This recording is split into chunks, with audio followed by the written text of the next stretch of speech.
श्री स्वस्थानी व्रत कथा। श्री गणेशाय नमः। श्री गणेशाय नमः। श्री सरस्वती नमः। श्री स्वस्थानी परमेश्वरे नमः। Om am Brahma वरुणेन्द्र Rudra Marut स्तुन्वन्ति दिव्यै स्तवैर्वेदै साङ्गपदक्रमोपनिषदैर्गायन्ति am सामगा ध्यानावस्थित तद्गतेन मनसा पश्यन्ति एम योगिनो यस्यान्तं न विदु सुरासुरगणा देवाय तस्मै नमः। श्री मच्चन्दन चर्चितो ज्वलवपु शुक्लाम्बरा मल्लिका मालालम कीर्तकुण्डला प्रबील सन्मुक्ता बलिशोभिता सर्वज्ञान निदान पुस्तकधरा रुद्राक्षे मालाकरा वाग्देवी वनदाम्बुजे वसतु मे त्रैलोक्ये माता चिरं मुखं करोति वाचलं पंगुं लङ्घयेते गिरिं यत्कृपातमहं वन्दे परमानन्दमाधवं। नमो भगवते तस्मै व्यासायामिततेजसे यस्य प्रसादादाध्यामि नारायण कथामिमाम्। नारायणं नमस्कृत्य नरं चैव नरोत्तमं देवीं सरस्वतीं व्यासं ततो जयमुदीरयेत्। साष्टाङ्गं नमनं कृत्वा स्वस्थानीं परमेश्वरीं कथां सुधोपमां देव्या श्रुत्वा भीष्टफलं लभेत्। श्री स्वस्थानी परमेश्वरै नमो नमः। श्री स्वस्थानी व्रत कथा दशमोध्याय। कुमारजी आज्ञा गर्नुहुन्छ, हे अगस्त्य मुनि, फेरि राजगृहमा गई दाहिने कुहिनु पतन भयो। त्यहाँ राजगृह पीठ राजगृहेश्वरी देवी उल्कामुखी योगिनी हरेश्वर महादेव उत्पत्ति भई शिवशक्ति स्वरूपले रहे। त्यस मोक्ष भूमिमा वायु आई सुगन्ध बहाई तपस्या गरे। ईश्वरी प्रसन्न भई वरदान ल्याऊ भनिन्।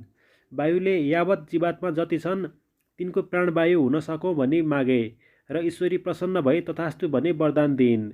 फेरि महापन्थमा गई देब्रे कुहिनो पतन भयो। त्यहाँ महापन्थ पीठ प्रचण्ड चण्डिका देवी रेणुका योगिनी विश्वामित्रेश्वर महादेव उत्पत्ति भई शिवशक्ति स्वरूपले रहे। त्यस पुण्यभूमिमा अप्सराहरू आई नाचगान गरी तपस्या गरे। ईश्वरी प्रसन्न भई वरदान ल्याऊ भनिन्। अप्सराले इन्द्रादि देवताहरूलाई मोह गर्न सकौ भनी मागे र ईश्वरीले तथास्तु भनी वरदान दिइन्। फेरि कोलापुरमा गई उदर पतन भयो। त्यहाँ कोलापुर पीठ महालक्ष्मी देवी नन्दा योगिनी श्मशानेश्वर महादेव उत्पत्ति भई शिवशक्ति स्वरूपले रहे। त्यस पुण्यभूमिमा गरुड आई रत्नादि फलफुल चढाई पूजा गरे। ईश्वरी प्रसन्न भई वरदान ल्याऊ भनिन्। गरुडले नागहरू मेरो आहारा होउन् भनी मागे र ईश्वरीले तथास्तु भनी वरदान दिइन्। फेरि एकापुरमा गई दाहिने घुँडा पतन भयो। त्यहाँ एकापुर पीठ साधुक्षी देवी सकुपी योगिनी उन्मत्तेश्वर महादेव उत्पत्ति भई शिवशक्ति स्वरूपले रहे। त्यस पवित्र भूमिमा शिलाहरू आई तपस्या गरे। ईश्वरी प्रसन्न भई वरदान ल्याऊ भनिन्। शिलाहरूले देवताको अङ्गमा लागौँ भनी मागे र ईश्वरीले तथास्तु भनी वरदान दिइन्। फेरि ओमकारेश्वरमा गई उपल्लो ओठ पतन भयो। त्यहाँ ओमकार पीठ मातृका देवी पूर्णोदय योगिनी सन्तानेश्वर महादेव उत्पत्ति भई शिवशक्ति स्वरूपले रहे। त्यस मोक्ष भूमिमा कल्पवृक्ष आई नाना फलफुल चढाई पूजा गरे। ईश्वरी प्रसन्न भई वरदान ल्याऊ भनिन् र कल्पवृक्षले जो चिताएको छ सो फलाउन सकु भनी मागे। ईश्वरी प्रसन्न भई तथास्तु भनी वरदान दिइन्। फेरि जयन्तीपुरमा गई कलेजो पतन भयो। त्यहाँ जयन्तीपुर पीठ जयन्ती देवी खेचरा योगिनी कल्पेश्वर महादेव उत्पत्ति भई शिवशक्ति स्वरूपले रहे। त्यस सिद्ध भूमिमा तुलसी कुश आई तपस्या गरे। ईश्वरी प्रसन्न भई वरदान माग भनिन् र तुलसी कुशले स्वर्ग मर्ते र पाताल तीनै लोकले हामीलाई मानुन् भनी मागे। ईश्वरीले तथास्तु भनी वरदान दिइन्। फेरि उज्जैनमा गई रगतको डल्लो पतन भयो। त्यहाँ उज्जैन पीठ महाकाली देवी ललजिह्वा योगिनी झङ्केश्वर महादेव उत्पत्ति भई शिवशक्ति स्वरूपले रहे। त्यस सिद्ध भूमिमा हिमालय पर्वत आई तपस्या गरे। ईश्वरी प्रसन्न भई वरदान ल्याऊ भनिन्। हिमालय पर्वतले देवता दैत्य र मनुष्य सबैलाई मोक्ष दिन सकु भनी मागे। ईश्वरीले तथास्तु भनी वरदान दिइन्। फेरि चरित्रपुरमा गई दाहिने करङ पतन भयो। त्यहाँ चरित्रपुर पीठ सर्वणेश्वरी देवी चित्रवर्णा योगिनी वायव्येश्वर महादेव उत्पत्ति भई शिवशक्ति स्वरूपले रहे। त्यस पुण्यभूमिमा योगिनी गण आई तपस्या गरे। ईश्वरी प्रसन्न भई वरदान ल्याऊ भनिन्। योगिनी गणहरूले यज्ञ सिद्धि होस् भनी मागे र ईश्वरीले तथास्तु भनी वरदान दिइन्।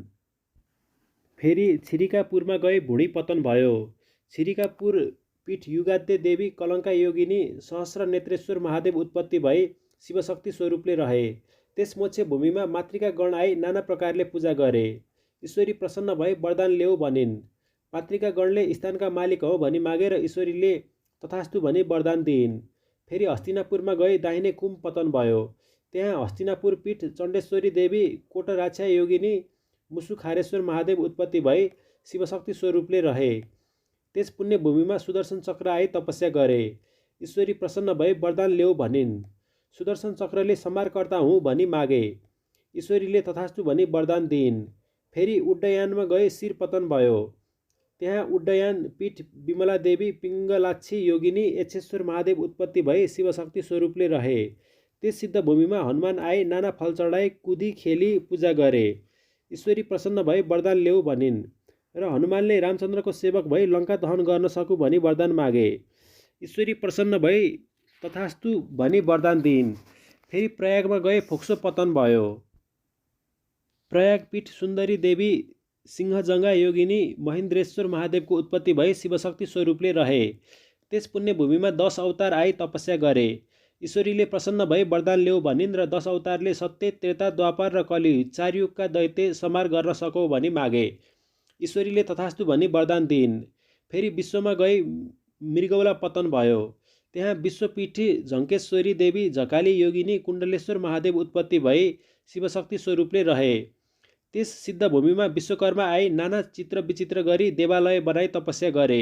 ईश्वरी प्रसन्न भई वरदान ल्याऊ भनिन् र विश्वकर्माले मेरो कीर्ति सत्य त्रेता द्वापर र कली 4 युगमा स्थिर होस् भनी मागे र ईश्वरीले तथास्तु भनी वरदान दिइन्। फेरि मायापुरमा गई फियो पतन भयो। त्यहाँ मायापुर पीठ मायादेवी चञ्चल योगिनी तपस्येश्वर महादेव उत्पत्ति भई शिवशक्ति स्वरूपले रहे। त्यस तपोभूमिमा 64 लिङ्ग आई जप ध्यानादि गरे। ईश्वरी प्रसन्न भई वरदान ल्याऊ भनिन् र 64 लिङ्गले स्वयम्भू लिङ्गले रहौँ भनी मागे। ईश्वरीले तथास्तु भनी वरदान दिइन्। फेरि मल्लागिरीमा गई बायाँ पतन भयो। त्यहाँ मल्लागिरी पीठ मालिका देवी योगिनी उत्पन्नेश्वर महादेव उत्पत्ति भई शिवशक्ति स्वरूपले रहे। त्यस पुण्यभूमिमा भूत प्रेत पिशाच आई नाची खेली सेवा गरे। ईश्वरी प्रसन्न भई वरदान माग भनिन्। भूत प्रेत पिशाचले सधैँ तिम्रा नजिकमा बस्न पाऊँ भनी मागे। ईश्वरीले तथास्तु भनी वरदान दिइन्। फेरि मलयागिरीमा आसन पतन भयो। त्यहाँ मलयागिरी पीठ वज्रेश्वरी देवी कोमला योगिनी जागेश्वर महादेव उत्पत्ति भई शिवशक्ति स्वरूपले रहे। त्यस पुण्यभूमिमा सत्य आई तपस्या गरे। ईश्वरी प्रसन्न भई वरदान ल्याऊ भनिन् र सत्यले सत्यमा रहनेलाई उद्धार गर्न भनी मागे र ईश्वरीले तथास्तु भनी वरदान दिइन्। फेरि सेनामा गई मुकुट पतन भयो। त्यहाँ सेनापीठ उमादेवी अष्टवक्रा योगिनी कामेश्वर महादेव उत्पत्ति भई शिवशक्ति स्वरूपले रहे। त्यस पुण्यभूमिमा आदित्यादि नवग्रह आई तपस्या गरे। ईश्वरी प्रसन्न भई वरदान ल्याऊ भनिन्। आदित्यादि नवग्रहले लाभ हानिको अधिकार पाऊँ भनी मागे र ईश्वरीले तथास्तु भनी वरदान दिइन्। फेरि मेरुगिरीमा गई सूची स्थान पतन भयो। मेरुगिरी पीठ पूर्णादेवी कपालिनी योगिनी जिह्वा पतेश्वर महादेव उत्पत्ति भई शिवशक्ति स्वरूपले रहे। त्यस मोक्ष भूमिमा सप्तनाग आई हीरा मोती माणिक्य नाना रत्न चढाई पूजा गरे। ईश्वरी प्रसन्न भई वरदान ल्याऊ भनिन्। सप्तनागले शरीर अगम्य होस् भनी मागे र ईश्वरीले तथास्तु भनी वरदान दिइन्। फेरि महेन्द्रमा गई दाहिने तिग्रो पतन भयो। त्यहाँ महेन्द्रपीठ इन्द्राक्षी देवी ऊर्ध्वगमनी योगिनी तारकेश्वर महादेव उत्पत्ति भई शिवशक्ति स्वरूपले रहे। त्यस पुण्यभूमिमा लक्ष्मी आई नाना द्रव्य चढाई सेवा गरिन्। ईश्वरी प्रसन्न भई वरदान ल्याऊ भनिन्। लक्ष्मीले कार्तिक कृष्ण अमावस्याका दिन सम्पूर्ण लोकले पूजा गरी सम्मान गरून् भनी मागिन्। ईश्वरीले तथास्तु भनी वरदान दिइन्। फेरि बानरपुरमा गई बायाँ तिग्रो पतन भयो। त्यहाँ बानरपुर पीठ कामेश्वरी देवी भेरुण्डा योगिनी वेदान्तेश्वर महादेव उत्पत्ति भई शिवशक्ति स्वरूपले रहे। त्यस मोक्ष भूमिमा कमल आदि नाना पुष्प आई सुवासना दिए र तपस्या गरे। ईश्वरी प्रसन्न भई वरदान ल्याऊ भनिन्। कमल आदि फुलले पूजाकालमा प्रशस्त होस् भनी मागे र ईश्वरीले तथास्तु भनी वरदान दिइन्। फेरि हिरण्यपुरमा गई सुन स्थान पतन भयो। त्यहाँ हिरण्यपीठ नवरतेश्वरी देवी त्रिपुरेन्द्र योगिनी नारदेश्वर महादेव उत्पत्ति भई शिवशक्ति स्वरूपले रहे। त्यस पुण्यभूमिमा सरस्वती आई अनेक स्तुति गरिन्। ईश्वरी प्रसन्न भई वरदान ल्याऊ भनिन्। सरस्वतीले यावत जीवात्मा जति छन् तिनका बोलीमा मेरो बास होस् भनी मागिन्। ईश्वरीले तथास्तु भनी वरदान दिइन्। फेरि महालक्ष्मीपुरमा गई बायाँ करङ पतन भयो। त्यहाँ लक्ष्मीपुर पीठ कमलाक्षी देवी दिगम्बरा योगिनी त्रिकुटेश्वर महादेव उत्पत्ति भई शिवशक्ति स्वरूपले रहे। त्यस सिद्ध भूमिमा अणिमादि प्रभृत अष्टसिद्धि आई योग मार्गले तपस्या गरे। ईश्वरी प्रसन्न भई वरदान ल्याऊ भनिन्। अष्टसिद्धिले अमर हौ भनी मागेर ईश्वरीले प्रसन्न भई तथास्तु भनी वरदान दिइन्। फेरि उद्यानमा गए कण्ठ्याउलो पतन भयो। त्यहाँ उद्यान पीठ त्रिपुर सुन्दरी देवी सुसङ्कोदरी योगिनी भैरवेश्वर महादेव उत्पत्ति भई शिवशक्ति स्वरूपले रहे। त्यस आनन्द भूमिमा मेघ आई मानसोपचारले पूजा गरे। ईश्वरी प्रसन्न भई वरदान ल्याऊ भनिन्। मेघले संसारलाई जल दान दिई उद्धार गर्न सकु भनी मागे र ईश्वरीले तथास्तु भनी वरदान दिइन्। फेरि छाया क्षेत्रमा गइरहेका सबै अङ्ग पतन भयो।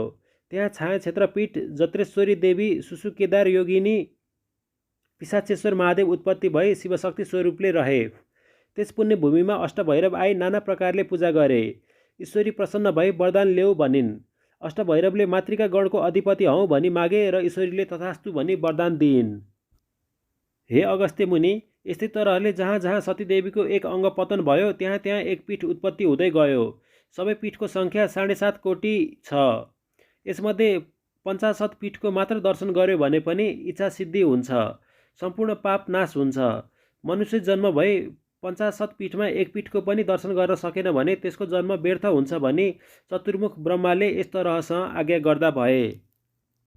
इति श्री स्वस्थानी व्रतकथा दशमोऽध्याय सम्पूर्णम्। ओम उपनयतु मंगल ओ सकल जगन मंगलालय श्रीमान दिनकर किरण निबोधित नवनलिन दलनिवेक्षण श्रीकृष्ण काले बर्खतु पर्जन्ये पृथ्वी सस्यशालिनी देशोऽयं क्षोभरहितो ब्राह्मणा सन्तु निर्भया अपुत्रा पुत्रिण सन्तु पुत्रिण सन्तु पौत्रिण निर्धना सधना सन्तु जीवन्तु सर्वदां शतम्। तत्रैव गंगा यमुना च तत्र गोदावरी सिन्धु सरस्वती च तीर्थानि सर्वाणि वसन्ति तत्र यत्राच्युतो दारकथा प्रसंग या कुन्देन्दु तुषारहार धवला या शुभवस्त्रावृता या वीणा वरदंड मंडितकरा या श्वेतपद्मासना या ब्रह्माच्युत शंकर प्रभृति भीर्देवै सदा वंदिता सा मां पातु सरस्वती भगवती निशेषजाड्यापहा कायेन वाचा मनसेन्द्रियैर्वा बुद्ध्यात्मना वा नुसृते प्रकृति स्वभावात् करोमि यद्यत् सकलं परस्मै नारायणायेति समर्पयेत् अनन्ये चेतसा भक्त्या श्रुतं यच्च कथामृतं समर्पयामि तत्सर्वं स्वस्थानीं परमेश्वरीं। स्वस्थानी व्रत कथाका बाँकी कथाहरू सुन्नको लागि हाम्रो च्यानललाई सब्स्क्राइब गर्नुहुन अनुरोध गर्दछौँ।